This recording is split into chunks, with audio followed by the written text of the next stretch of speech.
'Cause nobody does it like you. I like the way that you move. That's why I never go through with leaving you. Everybody. Assalamualaikum warahmatullahi wabarakatuh. Yang terhormat Ibu Andi Marani SSI MSI selaku dosen pengampu pada mata kuliah Matematika Pasar Modal. Dalam hal ini kami dari kelompok 1 akan menjelaskan hasil dari kerja kelompok kami, di mana kelompok kami menggunakan 3 orang, yaitu Ria Amanda, Anastasia Wulandari, dan Syarif Hidayatullah. Langsung saja masuk pendahuluan. Pasar modal merupakan salah satu indikator penting dalam menilai perkembangan perekonomian suatu negara. Di Indonesia, Bursa Efek Indonesia atau BEI menjadi tempat bagi investor untuk berinvestasi dalam berbagai jenis saham yang mewakili berbagai sektor industri. Pada pembahasan kali ini, terdapat 3 saham perusahaan yang terdaftar di Bursa Efek Indonesia, yaitu PT Aspirasi Hidup Indonesia Tbk atau disingkat dengan ACES, yang bergerak di bidang layanan gaya hidup dan aspirasi masyarakat modern. Kedua, PT Ban Kapital Indonesia Tbk atau biasa disingkat dengan BACA, yang beroperasi di sektor jasa keuangan dan perbankan, serta PT Ultrajaya Milk Industry dan Trading Company Tbk atau biasa disingkat dengan ULTJ, yang merupakan perusahaan terkemuka dalam industri makanan dan minuman, khususnya produk berbasis susu. Selanjutnya saya serahkan kepada rekan kelompok saya. Baik, saya Anastasia Wulandari dengan NIM 60600122009 akan melanjutkan penjelasan tentang data dan metodologi. Nah, untuk sumber data ini kita menggunakan data sekunder harga saham dari perbankan, konsumer, dan industri. Penutupan setiap hari, IHSG, dan BI Rate. Untuk BI Rate sendiri ini kita mendownload langsung dari website Bank Indonesia selama periode 1 April 2024 sampai dengan 31 Maret 2025. Untuk data saham yang kami gunakan terdapat 3. Yang pertama, Aspirasi Hidup Indonesia, yang kedua Ultrajaya Milk Industry dan Trading CO, dan yang ketiga PT Ban Kapital Indonesia Tbk.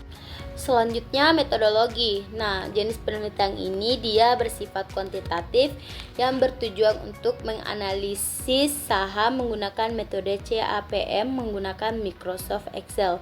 Yang pertama itu kita menghitung return saham dan return pasar. Untuk return saham ini dia rumusnya RI sama dengan PT dikurang 1 per PT dikurang 1. RI ini dia tingkat pengembalian saham I pada periode T, dan PT adalah harga saham I pada periode T, dan PT dikurang 1 adalah harga saham pada periode T. Rumus return pasar itu adalah RM sama dengan IHGST dikurang IHGST dikurang 1 per IHSGT dikurang 1. Nah, untuk RM ini dia tingkat keuntungan pasar. IHGST itu adalah indeks harga saham gabungan waktu ke T. IHSG dikurang 1 adalah indeks saham gabungan sebelum waktu ke T. Yang kedua itu kita menetapkan expected market return harian menggunakan data return IHSG. Yang ketiga, menetapkan risk free rate menggunakan data BI Rate. Yang keempat, kita menghitung beta saham. Nah, rumus menghitung beta saham ini adalah RF sama dengan A ditambah beta RM ditambah epsilon I. Untuk RI sendiri, dia itu artinya return sekuritas KI, dan untuk RM adalah dia return indeks pasar. Untuk beta yaitu slope regresi linear sederhana, dan epsilon adalah error. Yang kelima itu menghitung expected return. Yang kelima itu kita menghitung expected return CAPM. Nah, rumusnya itu dia ERI sama dengan RF ditambah beta I ERM dikurang RF. Nah, untuk ERI ini dia adalah return harapan aset KI dan ERM adalah return harapan portofolio pasar. Untuk RF dia itu tingkat bunga bebas risiko dan beta I adalah risiko aset KI. Yang keenam, kita akan membandingkan data return aktual dengan return CAPM. Nah, terdapat 3 untuk membandingkannya. Yang pertama itu, jika return aktual besar return CAPM, maka saham memberikan return lebih tinggi dari yang diharapkan. Maka ini dia undervalued. Bernilai lebih dari harga pasar sekarang, investor mendapat imbalan hasil ekstra. Yang kedua, jika return aktual kecil return CAPM, maka saham memberikan return lebih rendah dari yang diharapkan, maka overvalued. Harga saham terlalu tinggi relatif terhadap risikonya. Yang ketiga itu, jika return aktual sama dengan return CAPM, maka saham fairly valued. Harga sesuai dengan risiko dan imbal hasil yang diharapkan. Selanjutnya, untuk hasil analisis pada PT Aspirasi Hidup Indonesia. Untuk data sahamnya diperoleh data saham dari 1 April 2024 hingga 27 Maret 2025. Selanjutnya untuk return sahamnya dihitung menggunakan rumus return saham, yaitu RI sama dengan P pada waktu T dikurang P T dikurang 1 atau pada waktu sebelumnya dibagi PT dikurang 1 atau waktu harga saham pada periode sebelumnya, menghasilkan nilai return saham sebagai berikut. Untuk expected return sahamnya yaitu diperoleh menggunakan Microsoft Excel dengan menggunakan rumus average dari kolom dari semua return saham untuk saham ACAS. Diperoleh expected return sahamnya yaitu 0,193368789. Selanjutnya kita lanjut kepada Ultrajaya milik Industri dan Trading Co. PT atau biasa disingkat dengan ULTJ. Nah, pada kali ini kita mendapat data saham serta return saham, di mana kita dapat melihat rumus return saham yaitu RI sama dengan PT kurang 1 per PT kurang 1. Keterangannya, RI merupakan tingkat pengembalian saham 1 pada periode T. PT merupakan harga saham 1 pada periode T dan PT kurang 1 merupakan harga saham pada periode T kurang 1. Sehingga kita mendapatkan expected return saham RIT ULTJ 0,001158243. Selanjutnya akan dilanjutkan kembali oleh teman saya. Selanjutnya adalah PT Ban Kapital Indonesia Tbk atau BACA.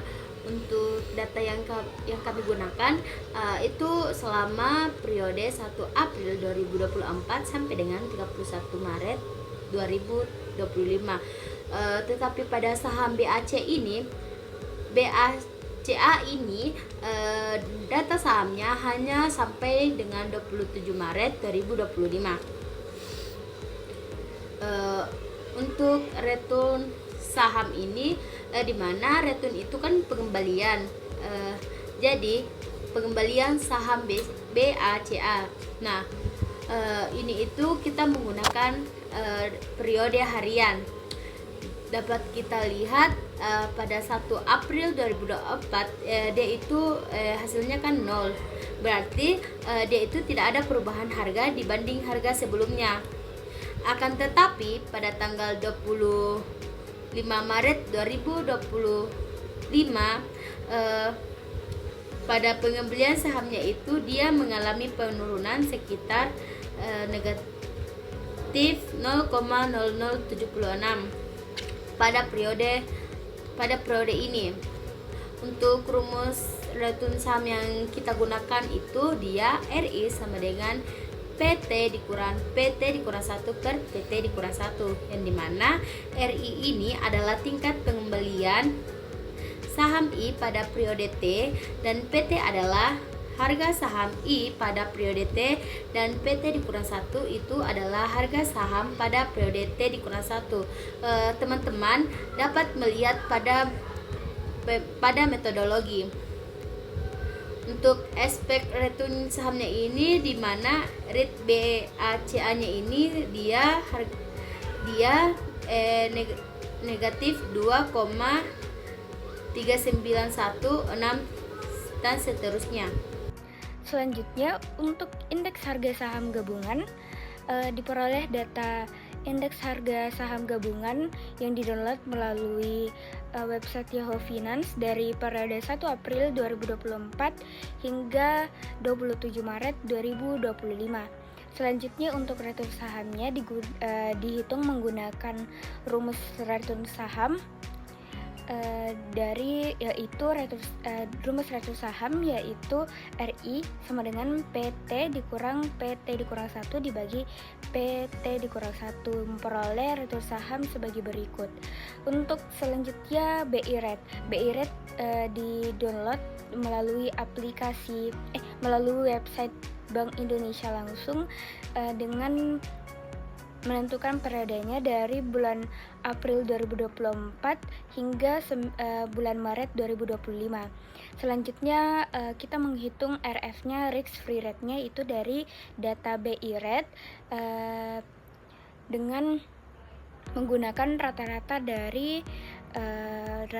BI Rate periode April 2024 hingga Maret 2025. Selanjutnya untuk ERM ya, Expected Market Return harian, menggunakan rata-rata dari return saham indeks harga saham yaitu 0,00486595 dan untuk risk free rate-nya itu 0,06042. Selanjutnya kita menghitung beta saham.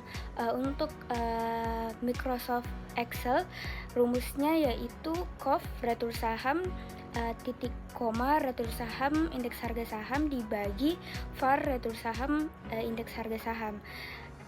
Kita memperoleh beta saham untuk saham ACES itu 35,2496441. Selanjutnya untuk beta saham ULTJ yaitu 0,264246 328. Untuk beta saham BACA itu 0,0702502119. Selanjutnya kita menghitung CAPM. Rumus CAPM menggunakan Microsoft Excel itu RF ditambah beta saham dikali ERM dikurang RF. Selanjutnya diperoleh CAPM untuk saham pertama yaitu saham ACES itu min 0,051816564. Selanjutnya untuk CAPM ULTJ itu 0,04458035. Selanjutnya untuk CAPM saham BACA itu diperoleh 0,056206566. Selanjutnya kita membandingkan antara return aktual dan return CAPM. Untuk saham ACES kita memperoleh return aktual yaitu 0,193368789, sedangkan return CAPM-nya yaitu min 2,051816554. Kita memperoleh hasil bahwa return aktual lebih besar dari return CAPM. Selanjutnya untuk saham ULTJ, kita memperoleh return aktual yaitu 0,001158243, sedangkan return CAPM-nya yaitu 0,044580365. Kita memperoleh hasil bahwa return aktual lebih kecil dari return CAPM. Selanjutnya saham yang ketiga yaitu saham BACA, kita memperoleh return aktual yaitu min 0,0000293168, sedangkan return CAPM-nya yaitu 0,05620656. Kita memperoleh hasil bahwa return aktual lebih kecil dari return CAPM. Untuk kesimpulannya, pada saham ACES menunjukkan saham undervalued, tetapi saham ULTJ dan saham BACA menunjukkan saham overvalued, sehingga performa saham tidak konsisten dengan prediksi model CAPM. Pada saham ACES, return aktual mencapai sekitar 0,193, sementara return yang diprediksi oleh CAPM justru negatif, yaitu sekitar min 2,05. Selisih ini menunjukkan bahwa saham memberikan kinerja jauh lebih tinggi dari yang diharapkan berdasarkan risiko sistematisnya, sehingga CAPM gagal menangkap potensi keuntungan tersebut. Sementara itu, saham ULTJ dan saham BACA return aktual lebih rendah dari return yang diprediksi oleh model, yang mengindikasikan bahwa CAPM juga tidak berhasil pergerakan penurunan kinerja saham secara akurat. Ketidaksesuaian ini menunjukkan bahwa model CAPM yang hanya mempertimbangkan risiko pasar melalui beta tidak mampu menjelaskan variasi return saham ini secara konsisten. Oleh karena itu, dapat disimpulkan bahwa CAPM kurang akurat dan kurang relevan dalam menjelaskan perilaku return saham tersebut. Selanjutnya kita menganalisis menggunakan analisis regresi linear sederhana, di mana kita menetapkan variabel X-nya yaitu indeks harga saham gabungan atau IHSG, dan variabelnya yaitu PT Aspirasi Indonesia atau ACES. Diperoleh summary-nya, di mana kita peroleh multiple R-nya sebanyak 0,177003896. Untuk kategori korelasi ada pada tabel kategori korelasi yang termasuk ke dalam kategori sangat rendah.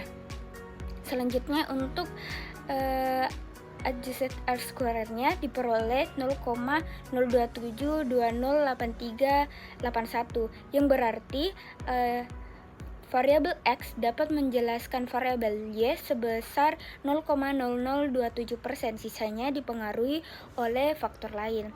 Selanjutnya kita memperoleh signifikan F-nya, di mana signifikan F-nya itu sebesar 0,00629248. Kita menetapkan untuk nilai alfanya yaitu 0,05, sehingga nilai signifikan lebih kecil dari alfa, yang dapat disimpulkan bahwa adanya pengaruh yang signifikan antara variabel X dengan Y. Selanjutnya untuk koefisien untuk intercept atau beta 0 yaitu 0,176621874, sedangkan untuk variabel X-nya yaitu 35,2449641. Diperoleh persamaan regresi Y sama dengan 0,176211857 ditambah 35,2449644X. Selanjutnya, regresi linear sederhana. Y sama dengan Ultrajaya milik industri dan trading CO PT ULTJ. X sama dengan indeks harga saham gabungan atau IHSG. Terdapat summary, di mana summary terdapat regresi statistik, kategori korelasi, dan ANOVA. Pada regresi statistik terdapat multiple R, R-square, adjusted R, standar, dan observation. Kategori korelasi terdapat sangat rendah, sedang, kuat, dan sangat kuat. Sedangkan ANOVA terdapat regression residual, di mana memiliki signifikansi F yaitu 0,016 793761, di mana nilai signifikansi lebih kecil daripada alfa sama dengan 0,05, sehingga dapat disimpulkan bahwa adanya pengaruh yang signifikan antara variabel X dan Y. Selanjutnya, pada tabel selanjutnya terdapat intercept X variabel 1, ya, di koefisien, standar, restart, p-value, lower 95%, upper 95%, lower 95,0%, dan upper 95,0%. Nah, sehingga dapat diperoleh persamaan regresi yaitu Y sama dengan 0,001029 tambah dengan 0,26424632X. Selanjutnya terdapat pengaruh yang signifikan secara variabel antara variabel X terhadap Y. P-value lebih kecil daripada 0,05 atau indeks harga saham gabungan IHSG berpengaruh secara signifikan secara statistik terhadap saham Ultrajaya Milik Industri dan Trading COPT ULTJ. Namun, kekuatan hubungan antara keduanya sangat lemah. R hanya 0,1552 dan model hanya mampu menjelaskan sekitar 2% variansi dalam data. Ini menunjukkan bahwa meskipun X berpengaruh terhadap Y, masih banyak variabel lain yang lebih dominan dalam menentukan perubahan Y. Selanjutnya, regresi linear sederhana. Untuk variabel Y-ku ini PT Ban Kapital Indonesia Tbk atau BACA. Untuk variabel X-nya ini saya menggunakan indeks harga saham gabungan IHSG. Dapat kita perhatikan pada summary bahwa di bagian regression statistiknya ini dia multiple R-nya dengan R square-nya itu dia termasuk dalam kategori sangat rendah. Mengapa demikian? Karena kategori korelasinya itu dia 0,00 sampai dengan 0,199 itu dia termasuk kategori sangat rendah. Maka multiple R dan R square ini dia kategori sangat rendah. Untuk adjusted R square dengan standarnya ini dia berarti X dapat menjelaskan Y sebesar 0,00058%. Sisanya dipengaruhi oleh faktor lain. Untuk observationnya ini dia 237.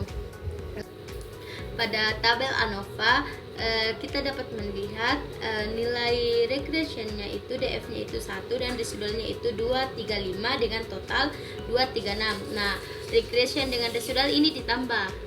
Terus DF ini adalah derajat bebas. Sedangkan SS adalah sum of square yang artinya total variasi. MS ini dia mean square SS dibagi dengan DF. F-nya ini dia statis F, di mana perbandingan antara MS regression dengan MS residual. Terus kita dapat di sini melihat signifikan terhadap F. Nah, pada nilai signifikan F ini dia nilainya 0,123737176.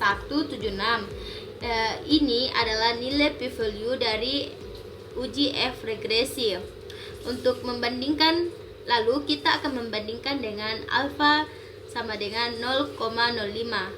Signifikan F sama dengan 0,1237 sekian besar dari alfa sama dengan 0,05. Jadi kita dapat menarik kesimpulan bahwa tidak signifikan karena tidak ada pengaruh yang signifikan antara variabel X dengan variabel B.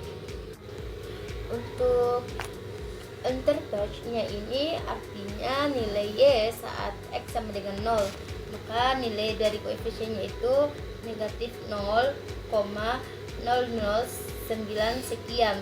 Untuk variabel X1 nya itu dia koefisiennya regresinya itu kan dia untuk nilai X nya itu dia 0,007 sekian. Nah, Standar error ini artinya galak dari masing-masing koefisiennya yang ini. Untuk T-stat itu dia nilai statistik uji T untuk menguji signifikansi dari koefisien. Nah, p-value-nya itu kita dapat melihat pada p-value interval dan x variabel 1. Pada p-value-nya ini dia menunjukkan tidak signifikan karena lebih besar dari 0,05. Jadi, kita dapat menarik kesimpulan bahwa tidak terdapat pengaruh yang signifikan secara statistik antara variabel X terhadap Y karena p-value besar 0,05 atau indeks harga saham gabungan IHSG tidak berpengaruh secara signifikan secara statistik terhadap saham T Bank Kapital Indonesia Tbk atau BACA. Kekuatan hubungan antara X dan Y sangat lemah. Multiple R hanya 0,1003 dan model hanya mampu menjelaskan sekitar 1%. Variasi pada variabel dependen. Dengan demikian, model ini tidak dapat dijadikan dasar yang kuat untuk memprediksi variabel Y karena pengaruh X terhadap Y sangat kecil dan tidak signifikan. Mungkin sekian dari kelompok kami, kurang dan lebihnya mohon dimaafkan. Wabillahi taufik wal hidayat. Wassalamualaikum warahmatullahi wabarakatuh.